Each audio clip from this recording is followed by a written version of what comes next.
ஆத்தா ரொம்ப நன்றி ஆத்தா. என் வேண்டுதலை நிறைவேற்றி கொடுத்துட்டு உன்னை நம்பினா கைவிட மாட்டேன்னு நிரூபிச்சு காட்டிட்ட ஆத்தா. ரொம்ப நன்றி ஆத்தா. இது போதும். நீ எப்பவும் எனக்கு துணையா இருக்கணும்.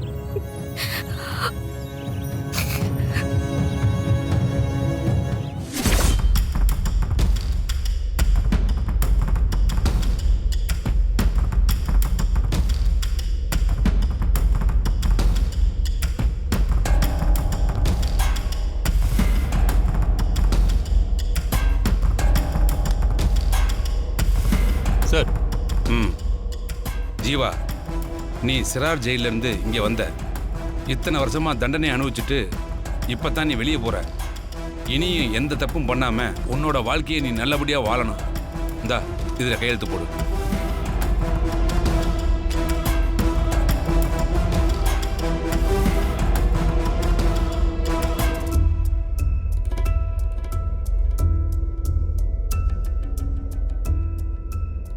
என் வாழ்க்கையில் இனிமேதான் சரி எல்லாம் மாறப்போகுது. இந்த இத்தனை வருஷம் நீ ஜெயிலில் செஞ்ச வேலைக்கான கூலி. இந்த சமுதாயத்தில் நீ ஒரு நல்ல மனுஷனா வாழணும். நீ இங்க இருந்த காலத்தை எல்லாம் மறந்துடு. கண்டிப்பா சார். இதெல்லாம் மறந்துட்டு ஒரு புது வாழ்க்கையை தான் வாழ போறேன். நான் வரேன் சார். புது வாழ்க்கையை தொடங்க போறேன்னு சொல்லிட்டு வர்றேன்னு சொல்லாத, போறேன்னு சொல்லு. Thank you sir. உன்னோட திங்ஸ் எல்லாம் கரெக்டா இருக்கான்னு பாத்துக்க. யோ எடுத்துக்கூடியா? சரிங்க சார்.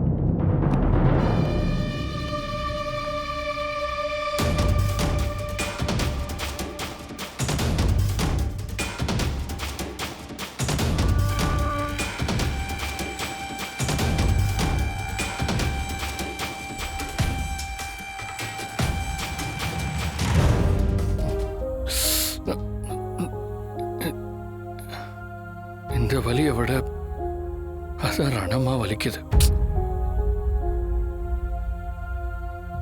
கதிர், நீ இன்னைக்கு நடந்த நல்ல விஷயத்தெல்லாம் சொன்ன. மறக்க வேண்டிய கெட்ட விஷயத்த ஞாபகம் வச்சு பேசிக்கிட்டு இருக்கியே, விடுடா. கண்டிப்பா உன் அப்பா அம்மா யாருங்கிறது தெரிய வரும்.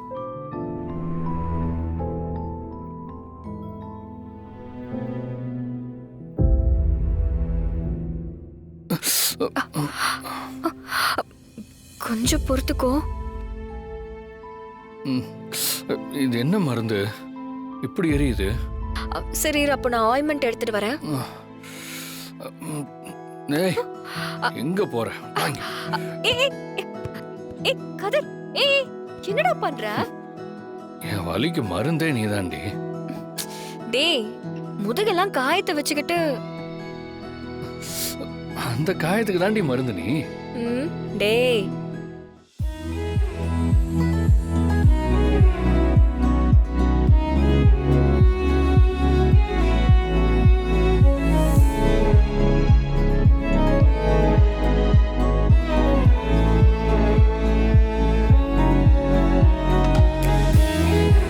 மச்சான், அப்ப கதிரை நீங்க இனிமே மாப்பிள்ளையா ஏத்துக்க மாட்டீங்களா மச்சான்? அப்படி ஒரு முடிவு எடுத்தீங்கன்னா அது ரொம்ப தப்பு மச்சான். அந்த முடிவை மாத்திக்கங்க மச்சான். ஏங்க என்ன பேசிட்டு இருக்கீங்க? அவங்க பண்ணது என்ன சின்ன காரியமா?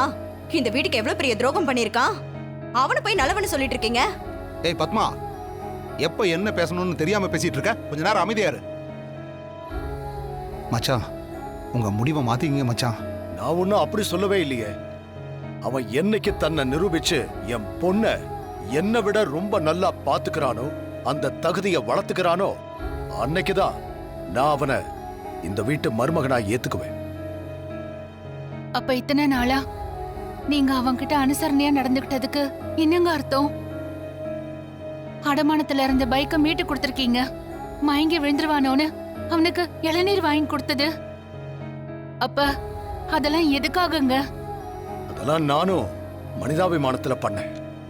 அன்னைக்கே இந்த கேஸ் சிலிண்டர் வெடிச்சிருந்ததுன்னா அந்த நன்றி கடனுக்கு பண்ணேன். இவன் ஆளாகி காட்டணும். இவன் என்னோட மாப்பிள்ளைன்னு சொல்றதுக்கான தகுதியை வளர்த்துக்கணும்.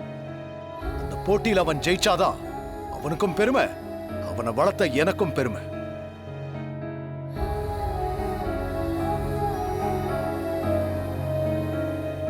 இவ என்ன பண்ணிட்டான்னு சிறந்த இளம் தொழிலதிபர்னு விருது வேற கொடுக்கறாங்க. எனக்கு விருதா? நான் என்ன தொழில சாதிச்சேன்? நான் டான்ஸ் ஸ்கூல் தானே வச்சிருக்கேன். ஒரு ஜவுளி கடைய ஒரு சின்ன அளவுல ஆரம்பிச்சு இப்ப எவ்வளவு பிரம்மாண்டமா மாத்தி இருக்கீங்க. அதுக்கு நீங்க தானே காரணம். ஐயோ, அது என் ஹஸ்பண்டோட உழைப்புல வளர்ந்த கடை. ஆனா அந்த கடை உங்க பேர்ல தானே இருக்கு. கடை என் பேர்ல தான் இருக்கு. ஆனா அதை நடத்துறது என் புருஷன் தானே. அப்போ அவருக்கு தானே இந்த விருதை கொடுக்கணும். இல்லம்மா, இந்த விருதை தீர்மானிக்கிறது கடையோட உரிமையாளர் யாரோ அவங்கள வச்சுதானே முடிவெடுக்கணும். யாருக்கு கொடுத்தா என்ன? வாங்க வாங்க. கடையை நான் நடத்தினாலும் கடையை இந்த அளவுக்கு முன்னேற்றினது மாயா தான். அதனால மாயாவுக்கு கொடுக்கறது தான் நியாயம். இந்த அவார்டை மாயா வாங்குறது தான் எனக்கு பெருமை. சரிங்க ஐயா, அப்ப நாங்க விழாவுக்கான ஏற்பாடை பாக்குறோம். எல்லாரும் குடும்பத்தோட வந்துருங்க. வரோங்க ஐயா. போயிட்டு வரேன். வரோங்க. வாங்க. போயிட்டு வாங்க.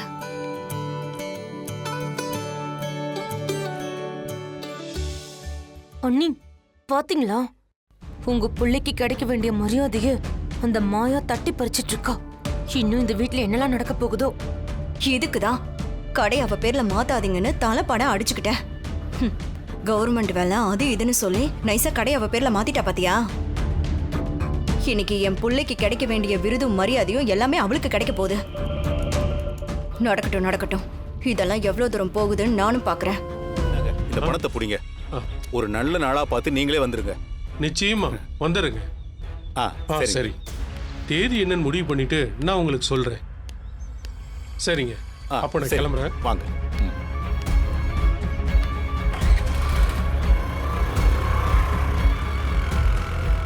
நம்ம வீட்டு பூஜைக்கு போற புரோகிதர் கிட்ட இந்த பசுபதி என்ன பேசினா?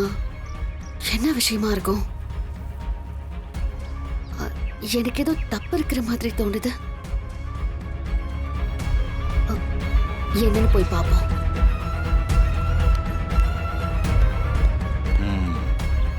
பக்காவா தீர்த்தத்தை மாத்தி வச்சிட்டீங்கல்ல அண்ணே? வச்சாச்சுன்னு கவலையே வேண்டாம். ஐயர் இப்ப எடுத்துட்டு போறது விஷம் கலந்த தண்ணி தான். திதி பண்றதுக்கு அந்த ரகுராம் ஜானகி 2 பேரும் தான் உட்காருவாங்க. திதி பண்ண உட்கார்றவங்களுக்கு புரோகிதர் அந்த தண்ணியை கொடுத்தா அடுத்த 16வது நாள் இதே புரோகிதர் அவங்களுக்கு கருமாதி பண்ணுவாரு.